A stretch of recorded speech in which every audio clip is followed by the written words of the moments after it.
Salam sigap dan shalom. Renungan kita pada hari ini, Selasa 4 April 2023, berjudul Karena Saya Dianggap Layak Menderita. Ayat intinya terdapat di dalam Kisah Para Rasul 5 ayat 40 dan 41. Mereka memanggil rasul-rasul itu, lalu menyesah mereka dan melarang mereka mengajar dalam nama Yesus. Sesudah itu mereka dilepaskan. Rasul-rasul itu meninggalkan sidang mahkamah agama dengan gembira karena mereka telah dianggap layak menderita penghinaan oleh karena nama Yesus. Pena Inspirasi menuliskan yang dimaksud dengan judul renungan kita pagi ini, Karena Saya Dianggap Layak Menderita, adalah sebuah panggilan kehidupan yang praktis agar kita bisa senantiasa bersuka cita melewati kesukaran sebagai faktor yang menunjang kebahagiaan sejati dan sarana untuk memulihkan hubungan kita secara vertikal kepada Tuhan dan horizontal dengan sesama sebagai berikut.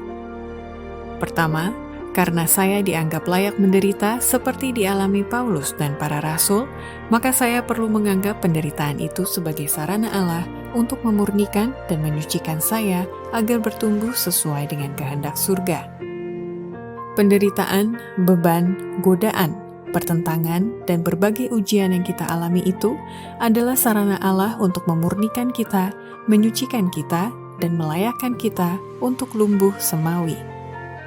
Kedua, karena saya dianggap layak menderita seperti dialami Paulus dan para rasul, maka itu menunjukkan bahwa setiap umat Tuhan tidak akan ada yang bebas dari penderitaan. Tetapi sekalipun teraniaya dan tertekan, kita tidak akan kekurangan makanan dan minuman. Umat Allah tidak akan bebas dari penderitaan, tetapi sekalipun teraniaya dan tertekan, sementara mereka menderita kekurangan dan menderita kurangnya makanan, mereka tidak akan dibiarkan binasa.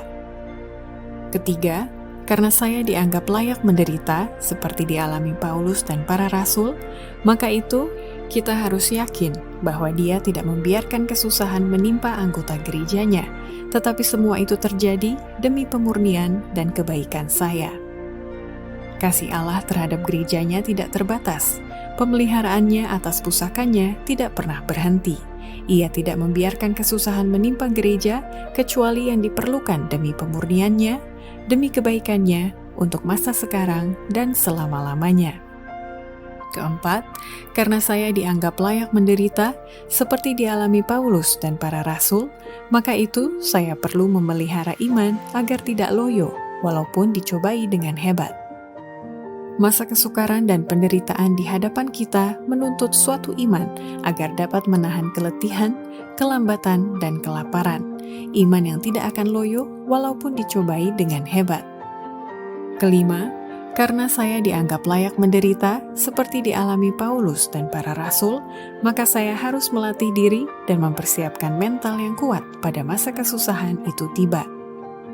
Saya melihat bahwa masa kesusahan sudah ada di depan kita. Apabila keperluan yang mendesak memaksa umat Allah untuk hidup dengan roti dan air. Pada masa kesusahan tidak ada yang akan bekerja dengan tangan. Penderitaan mereka bersifat mental dan Allah akan menyediakan makanan bagi mereka. Demikianlah renungan kita pada hari ini. Kiranya Tuhan memberkati kita semua.